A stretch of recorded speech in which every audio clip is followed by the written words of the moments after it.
എല്ലാവർക്കും യേശുക്രിസ്തുവിലുള്ള സ്നേഹവന്ദനം.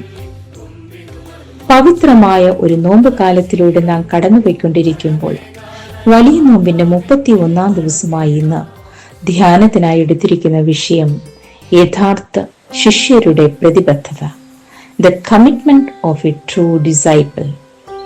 Saint John chapter 15 versus 1-10. വിശുദ്ധ യോഹന്നാന്റെ സുവിശേഷം 15-ാം അധ്യായം 1 മുതൽ 10 വരെയുള്ള വാക്യങ്ങൾ. 5-ാം വാക്യം വായിക്കുന്നു: ഞാൻ മുന്തിരിവള്ളിയും നിങ്ങൾ കൊമ്പുകളുമാകുന്നു. ഒരുത്തൻ എന്നിലും ഞാൻ അവനിലും വസിക്കുന്നുവെങ്കിൽ അവൻ വളരെ ഫലം കായ്ക്കും.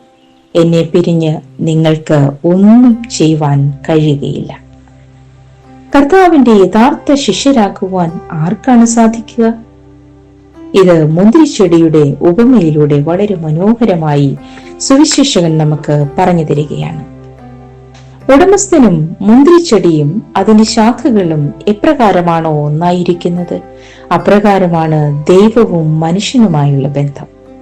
ഉടമസ്ഥൻ ആഗ്രഹിക്കുന്ന രീതിയിൽ നല്ല ഫലം കായ്ക്കുന്ന സാക്ഷാൽ മുന്തിരിവള്ളിയായിട്ടാണ് കർത്താവിനെ ഇവിടെ ചിത്രീകരിച്ചിരിക്കുന്നത്. ഈ മുന്തിരിവള്ളിയോട് ചേർന്നിരിക്കുന്ന ആർക്കും നല്ല ഫലം കായ്ക്കുവാനായിട്ട് സാധിക്കും.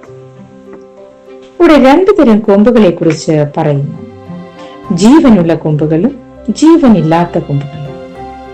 ജീവനില്ലാത്ത കൊമ്പുകൾ ഉണങ്ങിപ്പോവുകയും അത് വെട്ടിമാറ്റി തീയിലിട്ട് ചുട്ടുകളയുകയും ചെയ്യുന്നത് പോലെ കർത്താവുമായുള്ള ബന്ധത്തിൽ നിന്ന് നാം എപ്പോഴെങ്കിലും മാറിപ്പോകുന്നുവെങ്കിൽ നമ്മുടെ ജീവിതത്തിന് അർത്ഥമോ ലക്ഷ്യമോ ഒന്നും തന്നെ ഇല്ലാതെ ന്യായവിധി നേരിടേണ്ടതായി വരും. എന്നാൽ ജീവനുള്ള കൊമ്പുകളാകട്ടെ കൂടുതൽ ഫലത്തിനായി ശുദ്ധീകരിക്കപ്പെടുന്നു. ഒരു കൊമ്പിന് സ്വന്തമായി നിലനിൽക്കുവാനോ ഫലം കായ്ക്കുവാനോ കഴിയില്ല. ഒരു മുന്തിരിവള്ളി കൊമ്പിനോട് ചേർന്നിരിക്കുന്നത് പോലെ നാം കർത്താവിനോട് ചേർന്നിരിക്കുകയും അവനിൽ വസിക്കുകയും ചെയ്യുമ്പോഴാണ് നമ്മിൽ നിന്ന് കൂടുതൽ ഫലം കായ്ക്കുന്നത്. സൃഷ്ടിയും സൃഷ്ടാവും തമ്മിലുള്ള ഒരു ആത്മബന്ധമാണ് മുന്തിരിവള്ളിയിൽ വസിക്കുന്ന കൊമ്പിന്റെ അനുഭവം. ആ ബന്ധം നമ്മിലുണ്ടാകുമ്പോൾ കർത്താവിന് നമ്മെക്കുറിച്ച് ഉദ്ദേശങ്ങൾ ഉണ്ടാകുന്നു.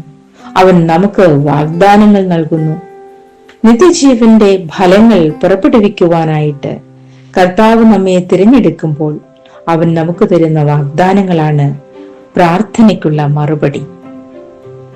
നമ്മിലൂടെ പിതാവിന്റെ നാമം ഭൂമിയിൽ മഹത്വപ്പെടുന്നു.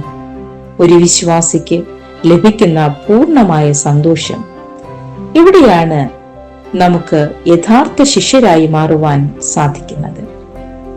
കർത്താവുമായി ആഴമായ ബന്ധം പുലർത്തുന്ന ഒരു വ്യക്തിക്ക് മാത്രമേ കർത്താവിന്റെ വചനത്തിൽ വസിക്കുവാനും അവന്റെ കൽപ്പനകളെ പാലിക്കുവാനും പരസ്പരം സ്നേഹിക്കുവാനും സാധിക്കുകയുള്ളൂ. അപ്പോഴാണ് നമ്മിൽ നിന്ന് നല്ല ഫലങ്ങളായ സ്നേഹവും സന്തോഷവും സമാധാനവും ലോകത്തിന് കൊടുക്കുവാൻ സാധിക്കുന്നത്. ദൈവവും മനുഷ്യനുമായുള്ള സ്നേഹത്തിന്റെയും കരുതലിന്റെയും ഒരു ഓർമ്മപ്പെടുത്തൽ കൂടിയാണിത്.